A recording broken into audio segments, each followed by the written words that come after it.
À la fin de notre dernier épisode, nous quittons l'île inhabitée des Ao, où nous avons vécu notre confinement, à la suite d'une blessure que j'ai subie au bassin. Dès notre arrivée à l'île de Nuku'iva, je suis transportée à l'hôpital où des radiographies confirment une fracture qui nécessitera mon hospitalisation pendant près de 2 semaines. Ça, ici, c'est le quai où l'ambulance est venue chercher Julie à Nuku'iva. Puis là, on s'en va à l'hôpital. On commence à connaître le chemin. Ça fait déjà 9 jours aujourd'hui que Julie est à l'hôpital. C'est le petit chemin qu'on emprunte.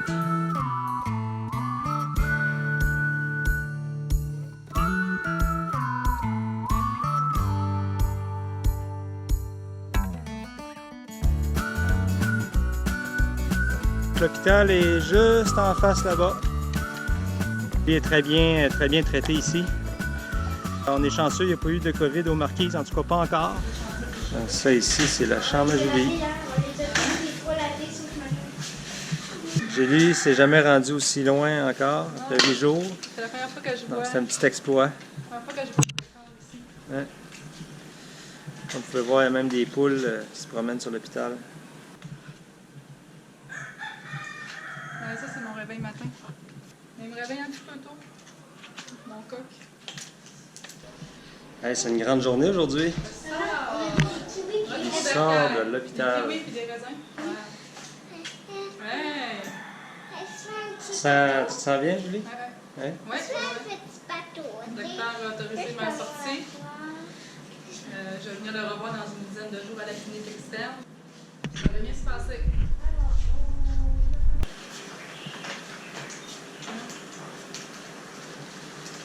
Je m'en viens meilleur, mais c'est pas évident. Alors.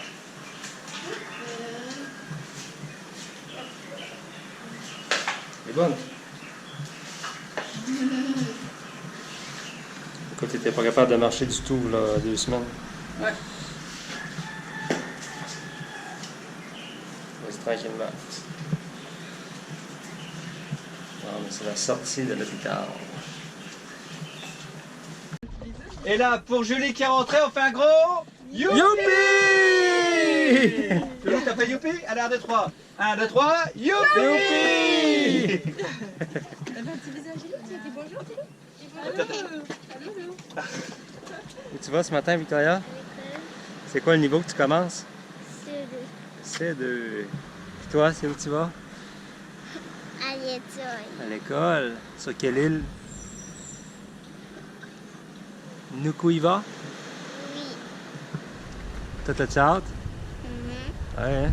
Pas mal belle. On s'en va à l'école ce matin. C'est la rentrée scolaire aux Marquises. T'as-tu hâte, Marie?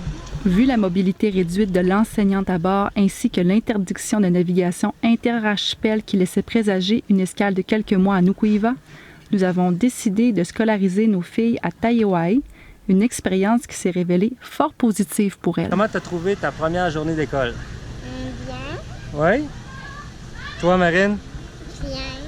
Qu'est-ce que... Vous aviez des amis dans la classe? Oui. Oui? Combien d'amis?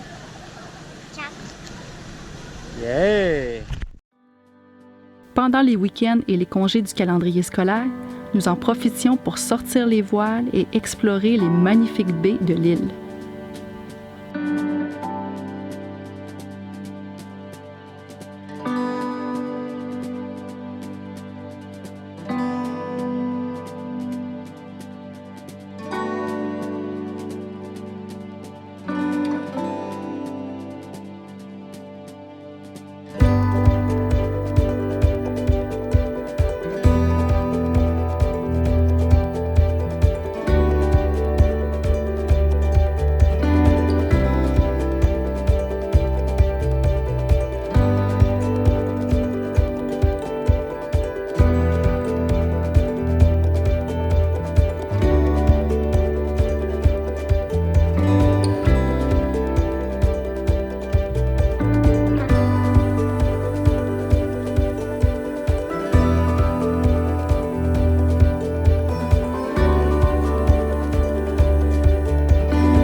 C'est sur le bord de cette rivière, où nous pouvions nous aventurer en annexe à marée haute, que vit le sculpteur Pena, qui nous a chaleureusement accueillis dans son atelier. Voilà. Ça, c'est le mâchoire de bœuf. Hein? OK. Mâchoire de bœuf. Piha, c'est la corne de bœuf. Corne de bœuf. Regarde. Ça, c'est le poisson là, mais ça sent pas. OK. Une belle pièce. Voilà, hein? ici, c'est mon bureau. Voilà, c'est ça les fraises. Hein? Ouais. Ça, c'est les fraises de gravure.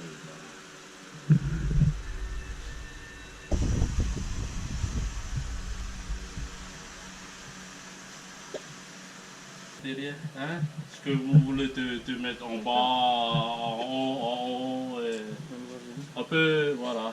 Oh. Vous enseignez votre... C'est Enfin, d'abord, c'est mon papa. Et là, surtout sur le bois. Hein? Ah ouais? Et après, je suis parti à l'école, OK. à Taïwan. Ah ouais? 3 ans de la sculpture. Sur Ah le ouais? bois encore. Hein? OK. Le bois, uniquement le bois. Après 3 ans, je suis parti à Tahiti. Pour Au centre des métiers d'art. D'accord. Là, on a travaillé sur l'os, les nacs, la pierre, le bois, tout. Hein? C'est là qu'on m'a appris. Ah, super. Et vos filles vont appris? Ils sont en train. Nuku'iva occupe une place bien spéciale dans nos cœurs et nous nous sommes offerts un souvenir bien particulier avant de quitter l'île. Qui, dans la légende marquisienne, en fait, c'est notre premier ancêtre. Il est le premier homme, il est à l'origine de l'humanité. Et en même temps, comment dire, nos ancêtres ont sculpté Tiki sur la pierre et puis après c'est parti sur la, pour en fait garder son image. Hein. Ça c'est dans la tradition orale. Donc là je l'ai entouré ici de nuages, et ici aussi, et parfois ce motif de nuages représente des vents, le vent. En fait c'est les motifs de soit de voyage, soit d'abondance aussi, parce que quand les nuages arrivent aussi à la pluie, il y a tout ça qui... Après, ici, on a des tortues divinisées. Ici, c'est des hikuhikuatu. Hikuhikuatu, ce sont des symboles qui représentent en fait les queues de bonite, donc là, l'élément marin. Mais parfois, ces motifs, comme ça, en sorte de sablier, représentent en fait les tressages de nœuds. C'est le lien entre les hommes aussi. Ici, ça s'appelle Puripura. Puri, c'est la murène. Hein, c'est la murène. Donc en fait, la murène, ça peut représenter soit la force quand il défend son territoire, ou la douleur. Hein. Donc ce sont les éléments de la mer. Pareil ici, donc on a une tortue, et pareil ici qui a et tout, c'est des tortues aussi, avec des esprits féminins, avec la croix marquisienne ici. Ici, on appelle ça Patkapiki, c'est porter des tiki. Patkapiki, c'est une poutre, mais ça représente du coup un personnage qui porte des tiki, c'est les êtres humains aussi, puisqu'on vient de lui. Hein. Okay.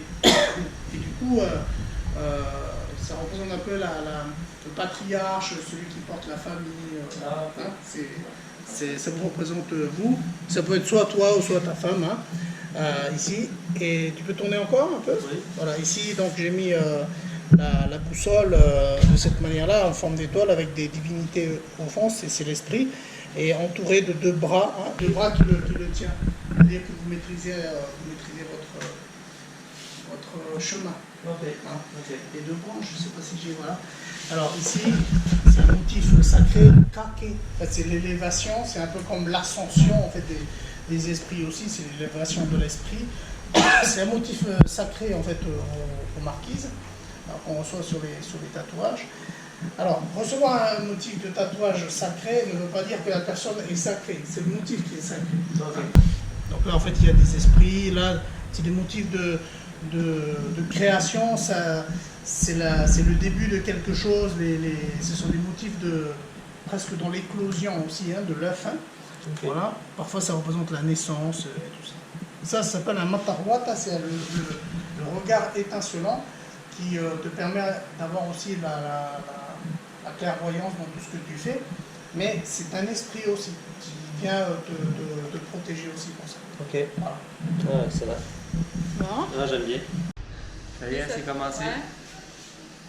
T'as mal un peu? Ouais, ça pince.